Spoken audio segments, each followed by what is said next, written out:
Hello, everyone, and welcome to the CyberWire's Research Saturday, presented by Juniper Networks. I'm Dave Bittner, and this is our weekly conversation with researchers and analysts tracking down threats and vulnerabilities, solving some of the hard problems of protecting ourselves in a rapidly evolving cyberspace. Thanks for joining us. And now, a quick word about our sponsor, Juniper Networks. NSS Labs gave Juniper its highest rating of recommended in its 2019 Data Center Security Gateway Test. To get your copy of the NSS Labs report, visit juniper.net/securedc or connect with Juniper on Twitter or Facebook. That's juniper.net/securedc. And we thank Juniper for making it possible to bring you Research Saturday. Thanks also to our sponsor, Enveil, whose revolutionary zero-reveal solution closes the last gap in data security, protecting data in use. It's the industry's first and only scalable commercial solution, enabling data to remain encrypted throughout the entire processing lifecycle. Imagine being able to analyze, search, and perform calculations on sensitive data, all without ever decrypting anything, all without the risks of theft or inadvertent exposure. What was once only theoretical is now possible with Enveil. Learn more at enveil.com. We've seen an overall shift over the last few years from a focus on widespread consumer-focused attacks to much more targeted business or organizational-focused attacks. That's Allan Liska. He's a senior analyst at Recorded Future and co-author of the book Ransomware. The research we're discussing today is titled 5 Ransomware Trends to Watch in 2020. With that, we've also seen a huge increase in ransom demands from, a few $100s to $100,000, $1 million, et cetera. So we're seeing a lot of 6- and 7-figure ransom demands now. So that's kind of where we see the biggest trend. And then you add to that the ransomware actors, the more advanced ones, are figuring out other ways to monetize their attack. So that's where we start to see more of these extortion attacks, where if you don't pay the ransom, then they're going to publish the files they've stolen from your network, and keep them up on a web page somewhere until you pay that extortion fee. It's interesting to me that, I want to say a year ago or so, maybe a little longer than that, we thought we were going to see a shift to crypto mining and that ransomware was going to die down. That didn't play out. No. So in 2017, we saw a huge dip in ransomware attacks, and then there's an acceleration of crypto mining attacks. And that continued to your timeline through a good part of 2018. It turns out it's really hard to make money crypto mining unless you're able to command literally hundreds of thousands and maybe even millions of devices to do the mining for you. It's actually really hard to make any kind of substantial money from crypto mining, even as Bitcoin and other cryptocurrencies were rising. It was just that much more difficult to actually do the calculations at scale.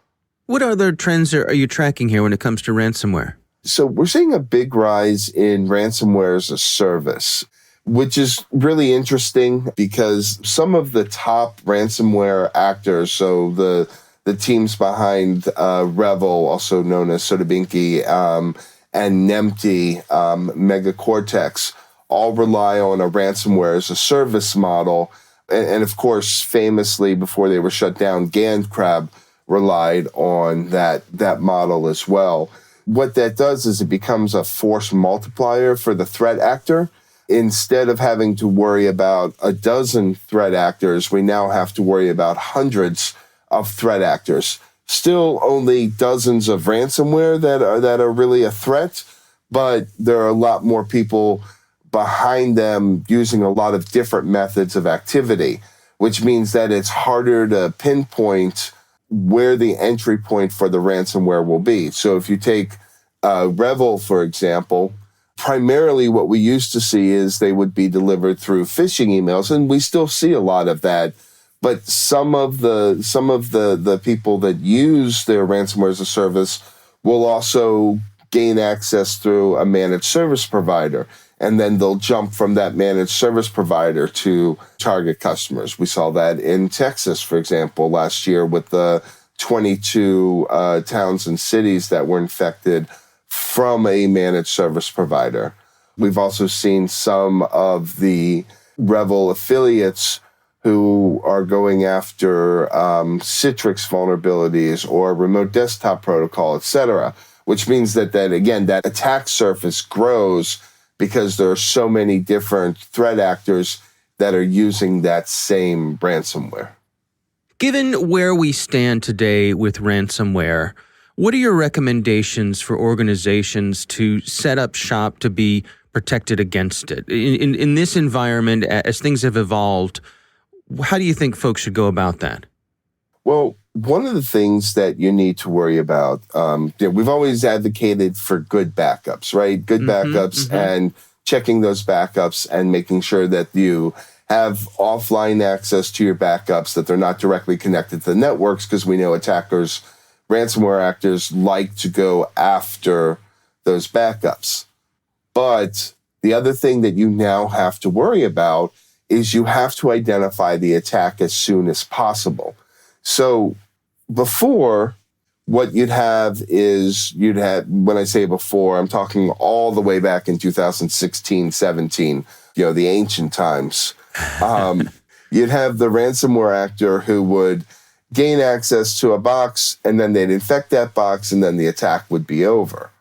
With the more advanced ransomware actors that we're seeing a lot of activity from now, they're sitting in the network for a couple of weeks. They're learning the network, they're understanding it, and they're deploying the ransomware after they've studied the network, which means that early detection is much more important, because in addition to studying and learning the network, they're also stealing a bunch of data.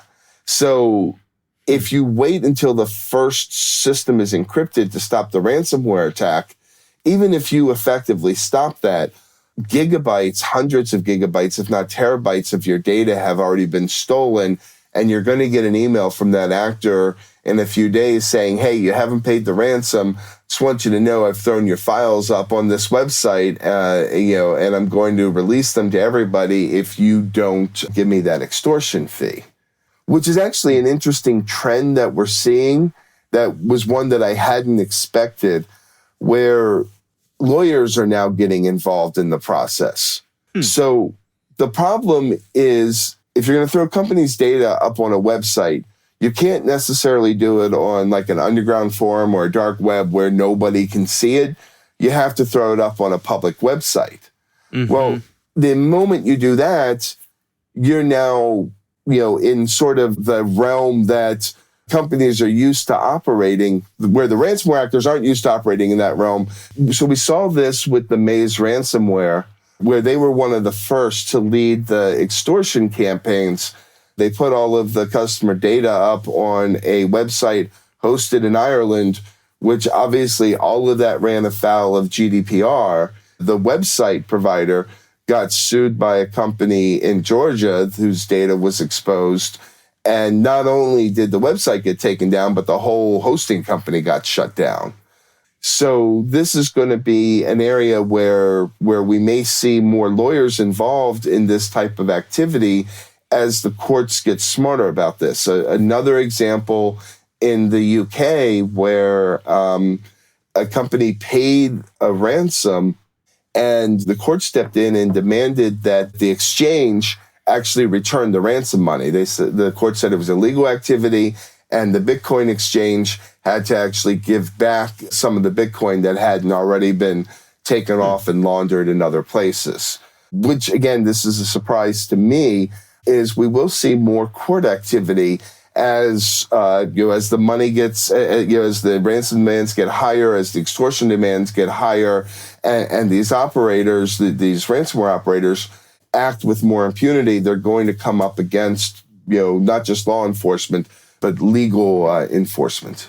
Now, in terms of the ransomers getting a hold of my data, as you described, they're in my network and they're exfiltrating that data that they're then going to put on a public server somewhere. Is a possible solution to that for me, or a prevention for that I encrypt that data on my systems so that they can't get access to it even though they're in my network? Absolutely. I highly recommend it that any data sitting on a desktop or a server be encrypted wherever possible. Now, where that may be a problem is if the attacker has the credentials to that machine, then they may be able to unencrypt that. So it depends on how the encryption process works. But wherever possible, if you can encrypt that data while it's at rest, it makes it that much harder for the attackers to expose that. That's Allan Liska from Recorded Future. The research we discussed was titled 5 Ransomware Trends to Watch in 2020. We'll have a link in the show notes. Thanks to Juniper Networks for sponsoring our show. You can learn more at juniper.net/security or connect with them on Twitter or Facebook. And thanks to Enveil for their sponsorship. You can find out how they're closing the last gap in data security at enveil.com. The CyberWire Research Saturday is proudly produced in Maryland out of the startup studios of Data Tribe, where they're co-building the next generation of cybersecurity teams and technologies. Our amazing CyberWire team working from home is Elliot Peltzman, Paru Prakash, Stefan Vaziri, Kelsey Bond, Tim Nodar, Joe Kerrigan, Carol Terrio, Ben Yellen, Nick Valecki, Gina Johnson, Bennett Moe, Chris Russell, John Petrick, Jennifer Iben, Rick Howard, Peter Kilpie, and I'm Dave Bittner. Thanks for listening.